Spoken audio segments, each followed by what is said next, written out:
mengelola ekspektasi terhadap anak dulu aja, ya. Siapapun itu, mau orang tua, mau nenek kakeknya, mau ponakan, mau tantenya, mau siapa, ekspektasi terhadap anak saat ini dulu. Take it one thing at a time. Masa depan masih panjang. Mana kita tahu mau ada COVID coba. Kalau kita selalu mikirinnya ke depan, tapi tidak mindful menikmati kondisi saat ini, anak gimana? It will be frustrated gitu ya. Nah, ekspektasi itu kan harapan ya. Di kantor kalau kita lagi kerja aja, bahkan kita harus nyamain ekspektasi, nyamain persepsi. Caranya gimana? Nggak ada lain daripada ngobrol, diskusi gitu ya. Jadi kalau kita punya ekspektasi terhadap siapapun, kita harus mengupayakan dialog, quality conversations, bicara hal-hal yang fundamental. Siapa sih audiens kita saat ini? Ya audiens kita anak-anak. Ya kalau kita ngajar aja ngomong sama anak-anak ngobrolnya, halo, apa kabar? Yang kecil ya. Terus ngobrol sama anak umur 15 tahun, halo, apa kabar? Oh, apa sih bunda? Aku udah gede tau gitu ya. Kalau main gedean mungkin, hey, apa kabar? Gimana sis? Gitu ya. Lebih sesuaikan dengan audiens sehingga mereka juga merasa my mom is my best friend. I can say anything to her because she understand me gitu. Jadi ngomongin ekspektasi, ngomonglah dialog sesuai levelnya anak. Yang kecil, yang gede, yang udah remaja, yang tua, bahkan kita berusaha untuk menyamakan persepsi duduk sama rendah, berdiri sama tinggi. Jadi ya kalau terperangkap jadi orang tua, boleh, memang betul itu harus, kita harus kasih garda yang tepat dan solid di rumah. Tapi when it's about conversation, kita harus mengerti cara bicaranya mereka gitu ya. Tapi most important tuh ini, listen first, then share. Kalau share, jangankan di rumah, di kantor aja orang udah nggak mau denger. Listen first, and then share. Active listening, kenapa inspirasinya begitu, siapa role modelnya, dan lain-lain. Itu perlu banget kita ingatkan. Di sini letaknya kita jadi ortu nih ya. When and where.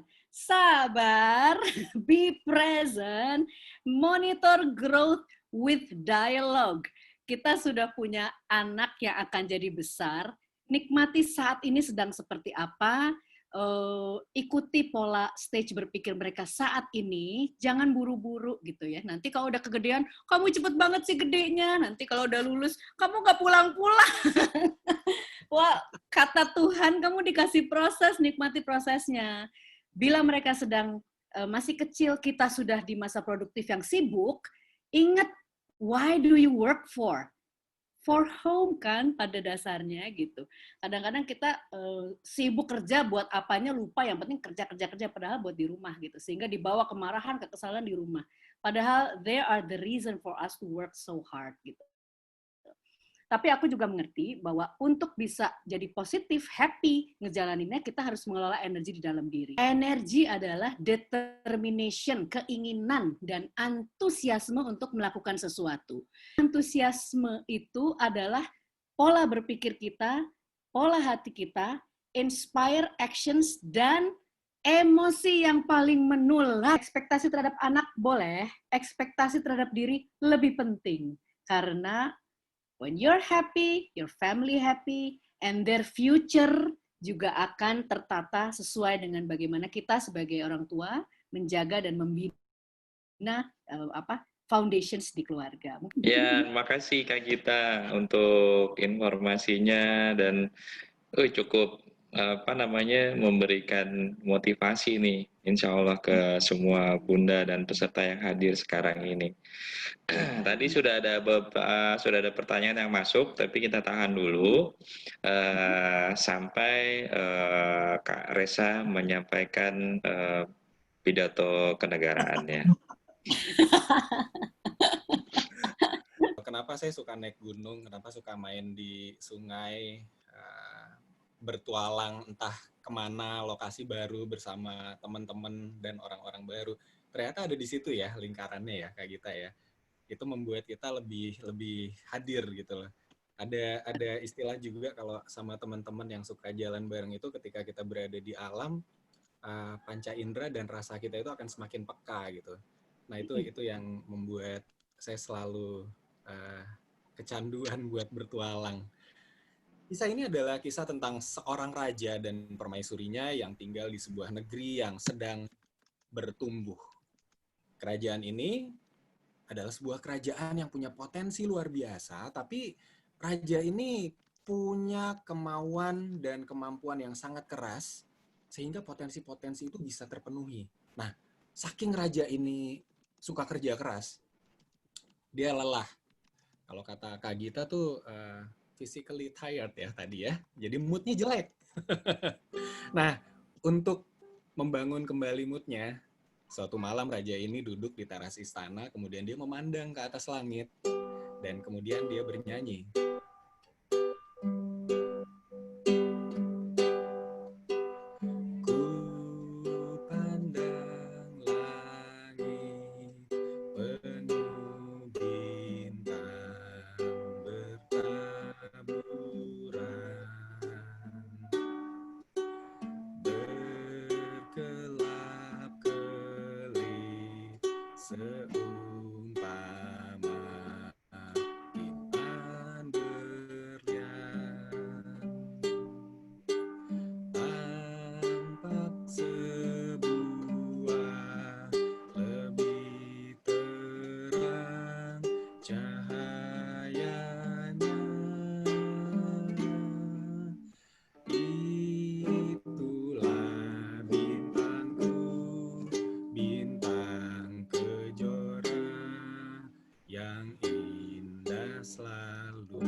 Raja itu menatap ke arah langit dan berdoa.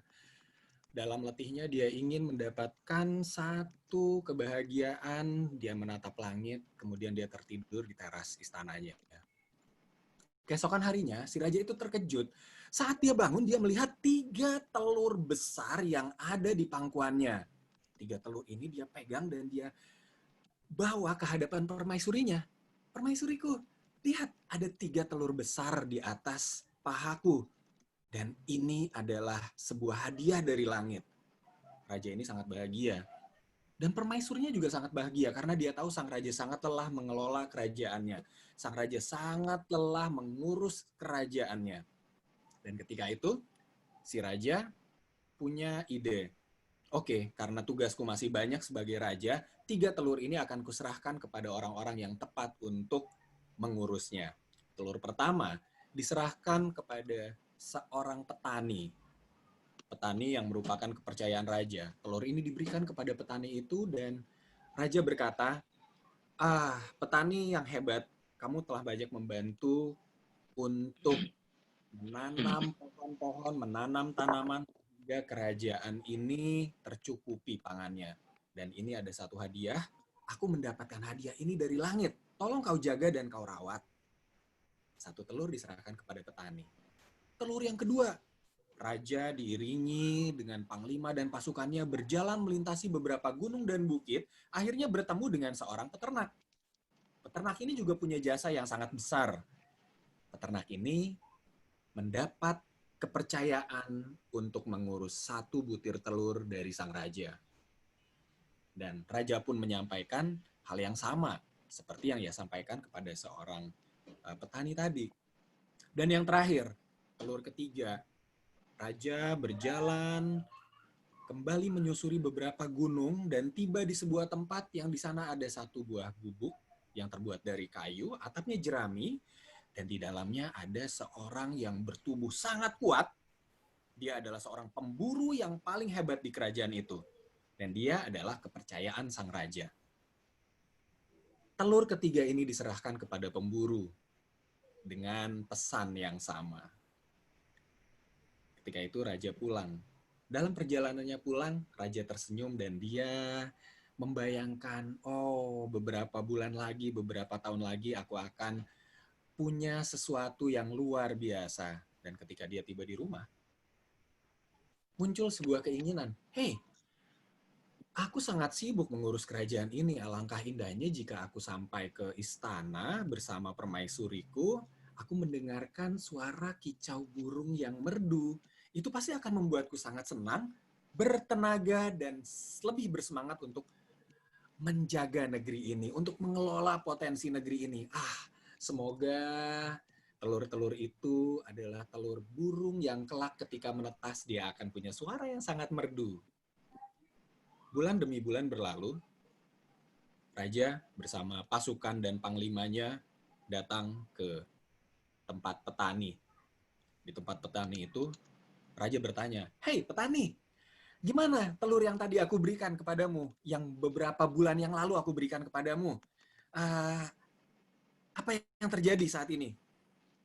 Petani terlihat murung, dan dia sedikit ketakutan. Raja, ah, telur yang kau berikan ketika menetas, dia ini berwujud satu hewan yang tak pernah kutemui. Ini aneh. Dan kalau sepengetahuanku, hewan yang menetas berasal dari telur dan dia adalah unggas, kotorannya akan kugunakan untuk memupuk pertanian hingga tumbuhan-tumbuhannya lebih subur. Aku nggak tahu ini apa yang terjadi dengan hewan ini. Hewan yang aneh. Aku tidak bisa memberikan apapun kepada dia. Dan aku khawatir raja kecewa. Wah, raja bingung mendengar pernyataan ini dan raja bertanya, "Oke, tunjukkan kepadaku. Seperti apa telur itu sekarang?" Ketika raja melihat telur yang telah menetas, raja juga terkejut. Hewan apa ini? Ternyata langit salah memberikanku hadiah. Oke, pasukan, kita pergi ke tempat peternak. Dengan wajah murung dan kesal, raja sama pasukan dan panglimanya jalan ke tempat peternak. Dan raja tetap punya harapan bahwa, wah, mudah-mudahan yang di peternak ini telurnya menetas jadi sesuatu yang indah, jadi sesuatu yang sesuai dengan harapanku.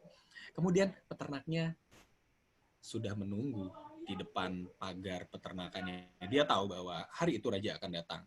Dan ketika raja mau masuk, dia bilang, "Raja, mohon maaf, sepertinya sebaiknya raja tidak usah masuk ke dalam peternakanku hari ini karena aku sedang melakukan banyak hal yang sangat sibuk, peternakan kotor, raja tidak pantas masuk ke peternakan yang kotor." Raja marah, "Beraninya kau peternak mengatur-atur raja. Aku datang untuk menanyakan bagaimana kabar telur yang waktu itu kuberikan kepadamu." Dengan wajah khawatir, si peternak ini juga bilang, "Raja, ini aneh. Ternak yang aku kembangkan ada ayam, ada bebek, semua punya telur dan daging yang bisa dimakan. Telur yang menetas ini hewan apa? Aku tidak tahu." Saat itu raja juga memaksa untuk melihat hewan itu. "Aku ingin melihat." Dengan takut, peternak itu membawa raja masuk ke dalam kandang dan raja pun terkejut. Hewan apa ini? Raja semakin marah, semakin kecewa, dan dia berangkat ke tempat pemburu. Dan di tempat pemburu, raja menanyakan tanpa basa-basi, "Hei, pemburu, kau adalah pemburu terhebat di negeri ini. Coba tunjukkan bagaimana kondisi telur yang dulu kuberikan kepadamu. Bagaimana kondisinya sekarang?" Raja sangat berharap dan penasaran. Pemburunya bilang, "Oh raja, tenang. Ini adalah hewan yang luar biasa. Aku berhasil menjadi pemburu yang lebih hebat bersama hewan ini." "Ah, oh iya, seperti itu. Wah, berarti ini hewan yang luar biasa." Pemburunya bilang, "Betul raja. Ayo, aku akan tunjukkan kepadamu." Waktu pemburu ini menunjukkan kepada raja, ternyata hewan itu adalah satu jenis burung yang punya kecepatan terbang sangat tinggi dan punya akurasi yang sangat tepat ketika dia berburu. Tapi raja kecewa juga. Aku punya banyak pasukan, aku punya banyak orang yang menyiapkan kebutuhanku, aku nggak perlu burung seperti ini. Yang aku inginkan adalah burung yang punya kicauan, suara yang indah, dan bisa menghiburku ketika aku sedang lelah karena mengurus kerajaan ini. Ternyata langit bersikap tidak adil padaku. Kemudian raja pulang, sampai di rumahnya, raja melihat ke atas langit lagi. Ku pandang langit penuh bintang,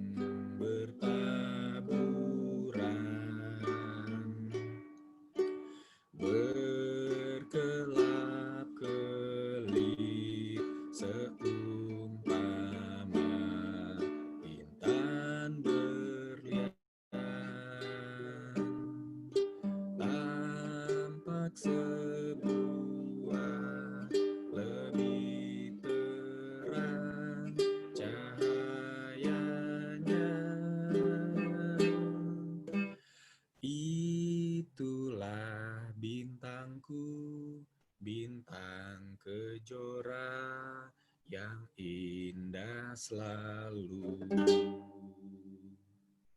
Dan ketika itu raja tertidur lagi di teras istananya. Dan saat dia bangun, dia tetap kecewa. Karena di pangkuannya tidak ada lagi telur baru, hadiah dari langit. Kebayang ya kalau burung elang yang tinggal di peternakan, dia akan bergaul sama bebek, sama ayam. Nggak akan bisa apa-apa juga. Burung elang tinggal di pertanian, ya dia diharapkan memberi pupuk sama si petani, ya ternyata mengecewakan. Tapi sama pemburu, dia memang burung pemburu yang handal. Tapi orang yang diberikan hadiahnya punya harapan yang berbeda. Dia nggak mau burung pemburu, dia nggak mau burung elang, dia maunya burung yang bisa nyanyi. Padahal langit memberikan hadiah yang berbeda. Karena cerita itu satu metode yang bisa menghubungkan antara generasi, menghubungkan lintas generasi. Kemudian dalam cerita, dengan metode bercerita, kita juga bisa memberikan sebuah pendidikan tanpa harus menggurui.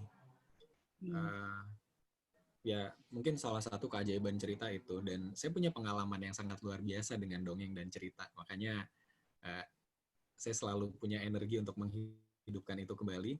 Dan saya punya mimpi di Indonesia ada satu pendongeng di setiap rumah.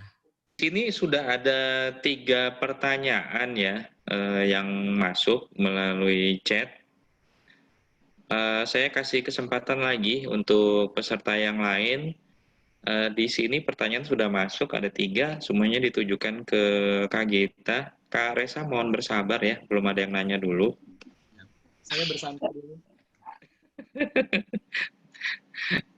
Siap Kak Resa. Oke, sambil menunggu pertanyaan yang lain, mungkin kita mulai menjawab aja ya, Kak Gita. Siap. Aku baca Jadi, juga nih.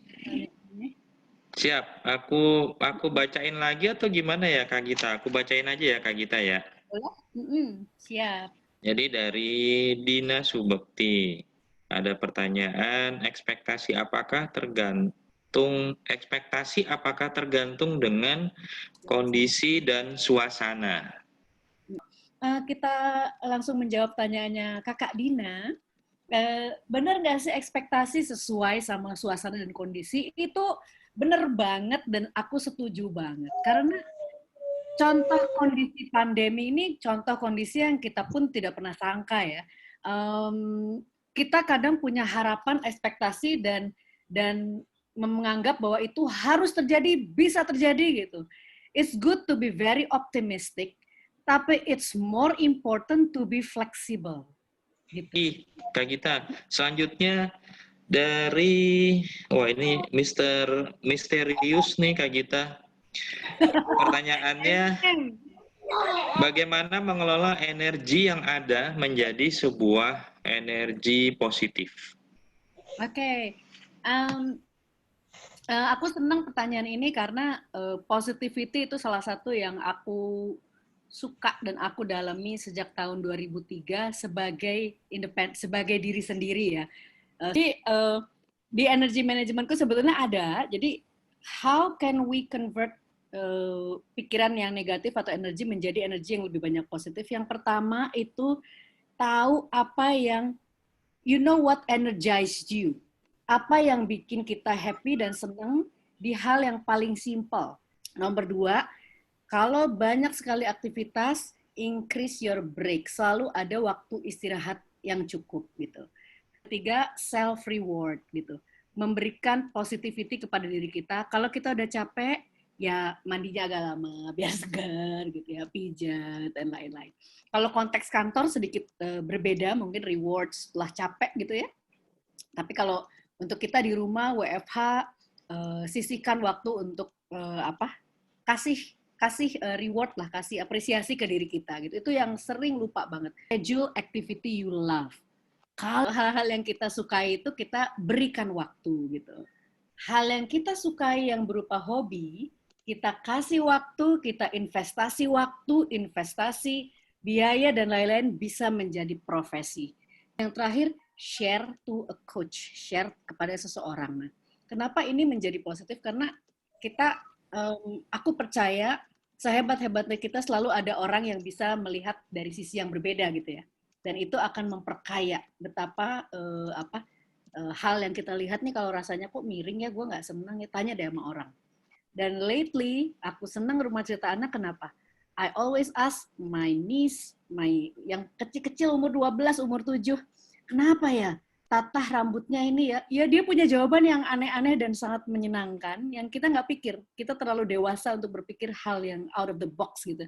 Jadi, pertanyaan kepada coach atau kepada orang-orang yang menurut kita menyenangkan, itu bisa memberikan hal yang berbeda. Satu kalimat untuk ngomongin energi positif adalah gini. Ini juga kalimat yang ada di sesi-sesiku ya. Life is a marathon. It's not a sprint. Kalau kamu sprint terus, capek nanti. Kalau kita melihatnya sebagai maraton, kita harus berlatih, kita harus menjadi positif, itu latihan ya. Bahkan research dari human behavior expert di US dia bilang, you need to rehearse to be positive, dia bilang. Rehearse good news. Rehearse kata-kata yang interpretasinya bagus gitu. I think that's menjadi positif itu decision, lihat live itu maraton, dan lihat break, kasih hal yang positif, apresiasi diri kita dulu, baru kita bisa mengganti hal-hal yang pesimis menjadi lebih optimis. Ini ada pertanyaan untuk Kak Resa nih, baru muncul nih. Dari OOT Prihadi. Jadi di sini pertanyaannya, bagaimana kita mengkomunikasikan ekspektasi kita ke anak kita dan ke lingkungan keluarga. Nah, gimana tuh Kak Resa? Ekspektasi ke anak. Oh iya, Iya. Yang nongol ini. Bagaimana mengkomunikasikan ekspektasi kita ke anak tergantung tingkatan usia anak dan perkembangan ya. Kalau anak-anak usia dini di bawah 5 tahun itu ekspektasinya juga harus sesuai dengan usia dan perkembangan mereka gitu. Jadi kalau saya sih saya bisa kasih satu tips ya kalau buat anak-anak, kitanya yang harus lebih banyak memperhatikan, kemudian menerima gitu loh, menerima kondisi anak dan perkembangannya. Jadi bukannya menyampaikan sebuah harapan atau ekspektasi, tetapi menerima, observasi dan menerima kondisi anak itu. Kalau memang hal-hal yang ada yang dilakukan anak atau hal-hal yang terkait dengan dirinya masih sesuai dengan perkembangan usia dan mentalnya, nggak apa-apa. Jadi kalau jawabanku buat Oot dari pertanyaan tadi, kalau buat anak sih banyak-banyak memperhatikan dan menerima. Dari situ kita bisa lihat apa sebenarnya yang bisa kita lakukan untuk mengoptimalkan proses tumbuh kembang anak. Karena kalau anak yang aku tahu sih anaknya ini masih jadi ini, jadi kayaknya belum perlu disampaikan ekspektasi apa-apa, tapi diperhatikan aja, kita lebih jeli melihat apa sih hal-hal yang jadi kesukaan dia, potensi dia, bakat dia, minat dia, kemudian optimalkan itu. Kemudian nih ada satu pertanyaan, mungkin nanti bisa dibantu oleh Kak Gita. Japri nih pertanyaannya dari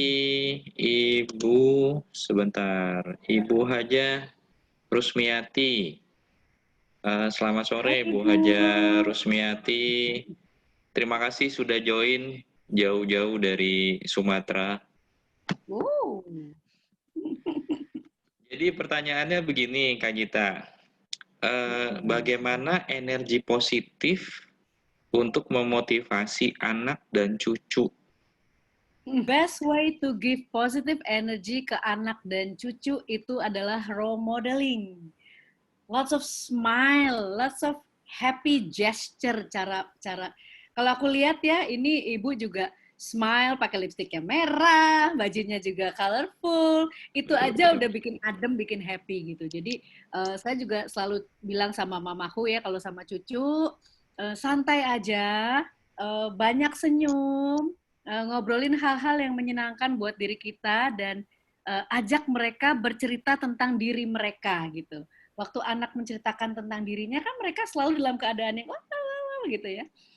Kalaupun mereka butuh didengar, mereka juga tentunya kita siapkan waktu untuk mendengar. Jadi intinya sama seperti audience lain, it's all about them. It's not about us.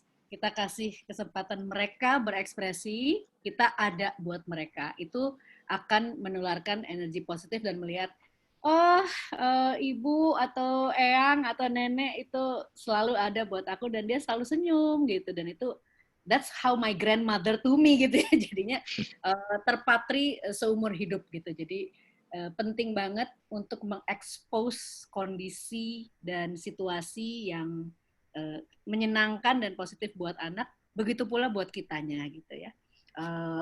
Waktu kita sudah mature, dewasa, kita bisa memilah mana saatnya untuk menunjukkan hal yang bagus. Kalau kondisi sedang tidak bagus, kita yang mengerem diri untuk tidak menunjukkannya kepada anak-anak sampai pada saatnya mereka bisa mengerti gitu ya. Pertanyaan dari Ibu Haja Rumiati tadi, mungkin ada yang mau ditambahkan gitu? Tambahannya Bu Hajah, kalau bisa sih kalau sama cucu manfaatkan momen untuk bercerita. Gitu, karena itu satu memori yang lekat di benak saya juga. Itu nenek saya itu pencerita hebat dan itu menurun ke ayah dan ibu. Makanya saya senang banget dengan momen bercerita. Sederhana ya, murah, meriah, dan masuk ke dalam memori jangka panjang gitu. Dan asiknya bercerita, Bu Hajah Rumiati bisa menyisipkan pesan-pesan dan ekspektasi tanpa harus secara langsung, kamu gini ya, tapi bisa pakai karakter di cerita itu gitu. Gitu aja sih tambahannya, Mas Eno. Nah, Bunda Nora mungkin boleh kalau memang ada yang mau ditanyakan langsung live aja, tidak melalui chat. Baik, Kak. Terima kasih waktunya. Hai, Kak Gita. Kak Sempurno. Kak Resa.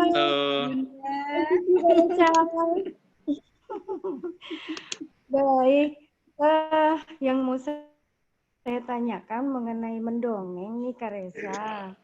Kadang-kadang kita agak sulit ya untuk memberikan atau mencari entah itu tema atau cara yang biar menarik itu mendongengnya, biar anak-anak itu bisa fokus ke kita, ya ke si pendongeng, terus isinya pun nyampe, terus seperti itu.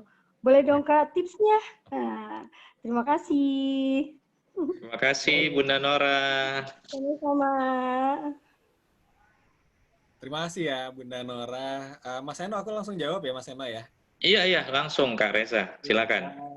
Kalau terkait dengan ide cerita, jawabannya cuma satu sih, Bunda Nora, banyak membaca dan mencari referensi. Kalau sekarang tuh gampang banget ya, kita bisa buka YouTube dengan keyword misalnya dongeng, cerita legenda, atau kisah, itu banyak banget. Nah, itu bisa jadi referensi-referensi buat kita ceritakan kembali dengan kondisi yang sesuai dengan audiensnya. Nah, untuk membangun satu kondisi interaksi yang menyenangkan bersama anak-anak, mungkin ke anak murid ya Bunda Nora ya di sekolah ya. Betul. Yang paling mendasar adalah pemahaman kita bahwa mendongeng ini bukan tentang si pendongeng tapi tentang audiensnya. Tadi aku notice banget tuh Kak Gita, it's about them. Ini tentang mereka. Dan mendongeng sendiri bukan tentang dongeng atau si pendongeng, tetapi tentang membangun satu kondisi yang nyaman, satu kondisi yang menimbulkan kepercayaan, sehingga momen mendongeng itu bisa jadi satu pintu masuk untuk hal-hal lain yang membutuhkan fundamental kepercayaan antara si pendongeng sama audiensnya. Gitu. Jadi kalau buat anak PAUD, saranku sih perbanyak interaksi. Karakteristiknya aku paham banget, kita baru ngomong satu kalimat, mereka udah satu paragraf ceritanya. Dan kadang-kadang kita mau cerita tentang A, mereka jadi bawa cerita tentang B, diikutin aja Bunda Nora, kalau buat anak-anak usia dini diikutin aja. Bahkan akan lebih asik kalau kita bisa mendapatkan satu momen di mana anak-anak justru menjadi pencerita dan kita yang menjadi audiens untuk mereka.